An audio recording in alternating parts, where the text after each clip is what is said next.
सूरदास जी का नाम आप सबने सुना है।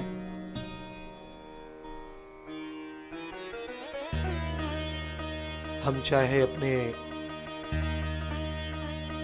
आर्थिक जीवन यापन को समृद्ध करने के लिए कहीं भी निवास करें, पर कुछ ऐसी चीजें होती हैं जो हमारे खून में रहती हैं, और वो है ये देवी पुराण, भागवत पुराण, गणेश पुराण, शिव पुराण, रामायण, गीता। ये हमारे नॉर्मल ग्रंथ हैं हिंदू सनातन के।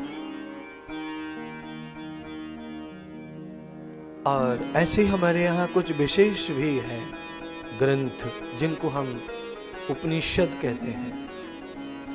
उससे भी और हैवी ग्रंथ हैं जिन्हें हम दर्शन शास्त्र कहते हैं। और हमारे विश्व की सबसे प्राचीन जीने की, भूगोल की, साइंस की जो फिलॉसफी है उसे हम वेद कहते हैं।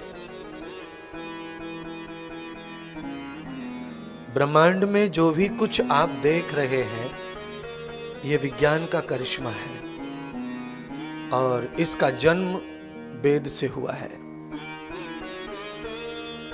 सारा साइंस वेद में है। तो हम जीवन यापन करने के लिए जहां भी रहते हैं कोई एलर्जी नहीं, हमको कोई विरोध नहीं उस बात का।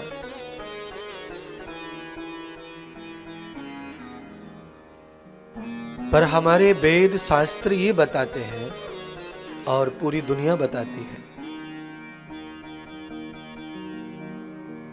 कि सृष्टि को, पूरे जगत की मानव समाज को, 7 समुद्र के तट पर जितने भी दुनिया रहती हैं, सारी दुनिया को ज्ञान देने का काम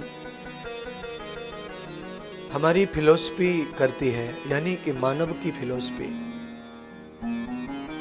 मानव का दर्शन। और वो हमारी ही धरती, भारत की धरती पर, आर्यों की धरती पर ही उसका जन्म हुआ। केवल भारतीय सभ्यता और संस्कृति ऐसी है जिसको गाया जा सकता है, बाकी किसी संस्कृति को गाया नहीं जाता है। सारी दुनिया अंग्रेजी फॉलोअप कर रही है पर उसे गाया नहीं जाता, उसके लिए मंच नहीं बनते, उसके लिए अनुष्ठान नहीं होते। हमारी जीवन पद्धति, हमारी संस्कृति ऐसी है कि हम उसको पूजा के रूप में, भगवान के रूप में, अपने जीवन के रूप में और पुण्य के रूप में देखते हैं।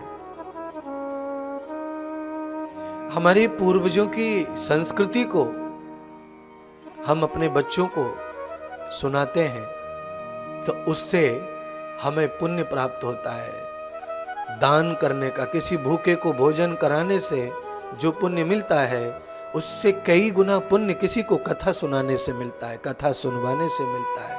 आत्मनो कृतं भूयन्त भोगः आत्मनो आहारम प्रवर्तते है। आत्मा का आहार है कथा। आत्मा रोटी नहीं खाती, आत्मा फल नहीं खाती, क्योंकि उसको मुख नहीं है।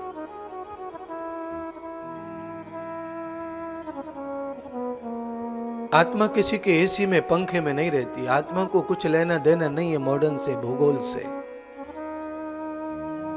तो आत्मा फिर कैसे तेजस्वी बने, आत्मा कैसे बलवान बने? आत्मा का बल अगर अच्छा है तो आपका ब्रेन अच्छा होता है, ये ध्यान रखना। अगर आत्मा नॉर्मल है तो ब्रेन आपका अच्छा नहीं रहेगा। आपको पढ़ाई नहीं आएगी, आपको कोचिंग में समझ नहीं आएगा, आपको कुछ पढ़ाया आप उसे ध्यान नहीं कर पाएंगे। तो इन सारी सिस्टम को, बॉडी के सिस्टम को, बुद्धि को, मन को, चित्त को, इन सबको अगर प्रसिद्ध करना है, अच्छा करना है, तो आत्मिक बल बढ़ाना है सबसे पहले।